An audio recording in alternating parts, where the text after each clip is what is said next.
welcome welcome आजा खुलुमबाय बिटिआरनि गासै बर' रायजो राजा नोंथांमोननिसिम बिथांमोना सेलिब्रेशननि बिखयनो बुंगोन 2023खौ बिथांमोना बरायदों आच्छा बरायनानै नों माबायसा मोनदों অসমীয়াতে ক বরাবরটো ভালে লাগে সেলিব্রেশনটো সেলিব্রেশন ভালে হ'ব লাগে ভালে লাগিছে ভালে আৰু গোটেই মানে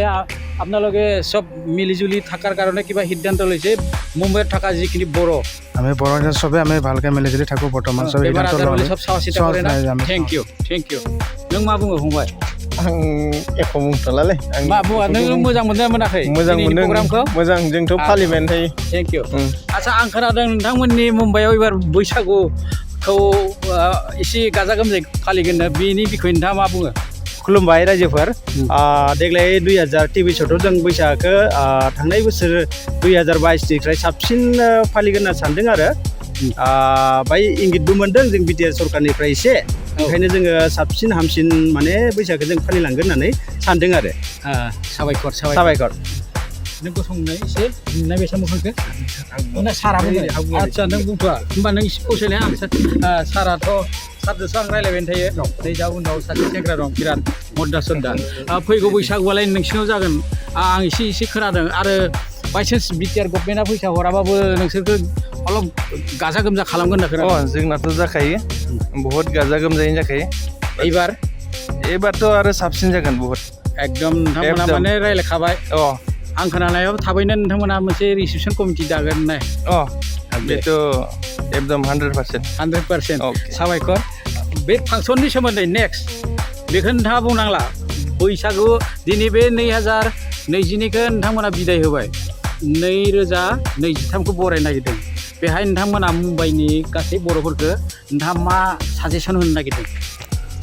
गोदान बोसोरनि थाखाय दा गोदान बोसोरनि थाखाय आं बेखौनो बुंनो सानदोंदि सिगाङावनो आं गासैबो बिटिआरनि रायजो राजाखौ खुलुमनाय हरनाय थाबाय आरो दा जोङो गोजाम बोसोराथ' थांबाय दा गोदान बोसोरखौ जोङो मुम्बाइ बड' ससाइटि जानानै जोङो गाजा गोमजायैबो खुंनो लाहार फाहार खालामगासिनो दङ आरो बेयाव गासैबो बर' सुबुंफ्रा माने बे सेलिब्रेशन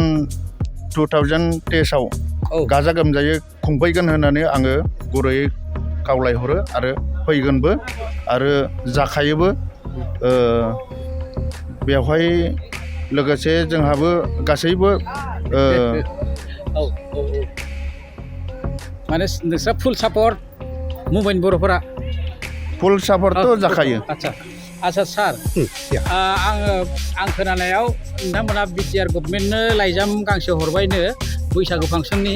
बिनि माबाफोर एसे इंगित मोनदों नामा नोंथाङा दासिमथ' बेबायदि एक्सुवेलि रावबोथ' बुंबाय थाबाबो नाजागासिनो दङ होनना बुंदों खिन्थु रावबो लाइजाम लिरनानै हराखै बा रावबो खथि बुङाखै बिथांमोना रायलायगासिनो दङ नोंथांमोननि लाइजाम गांसे मोनहैदों होनना बुंदों जे हरदों आं लाइजाम हरदों जोंहा माने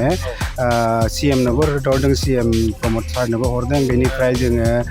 माखासे फैलाव मामोनलै फैला बिथांनोबो हरदों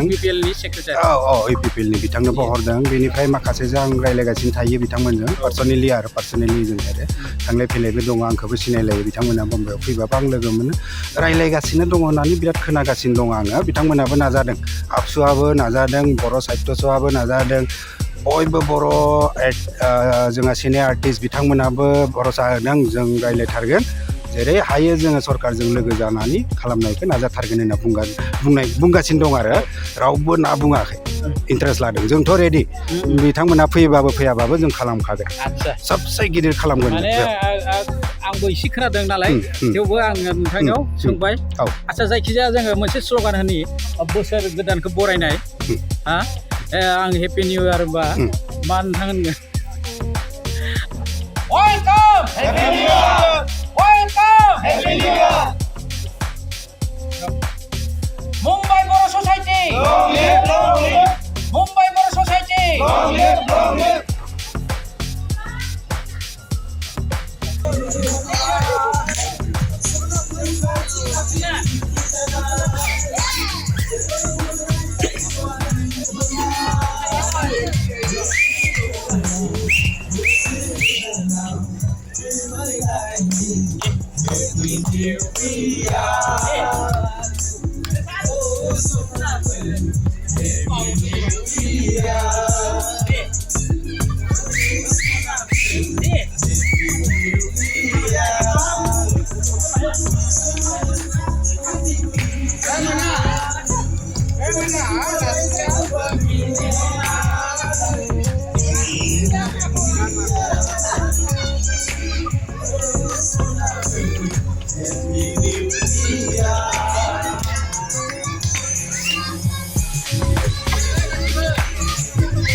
दिनैनि बे मुम्बाइ बड' ससाइटिनि बानजायनायाव दिनै 2022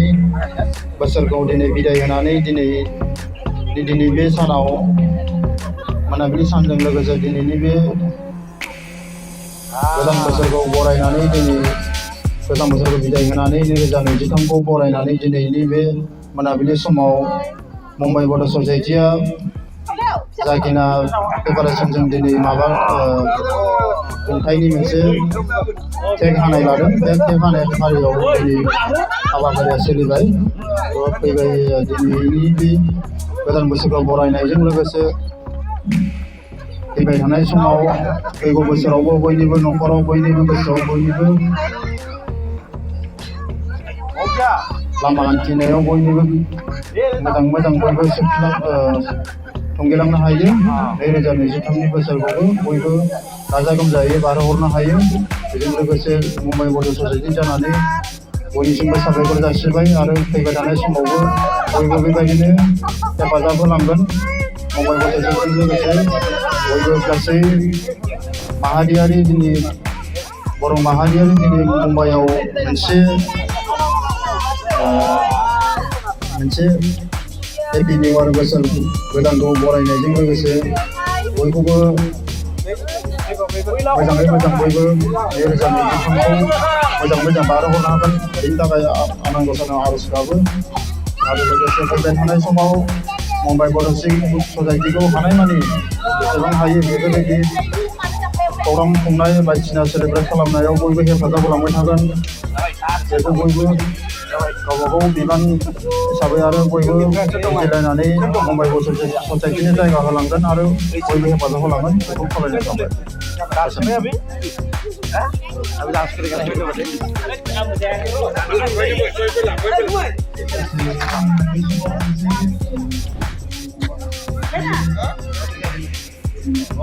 दे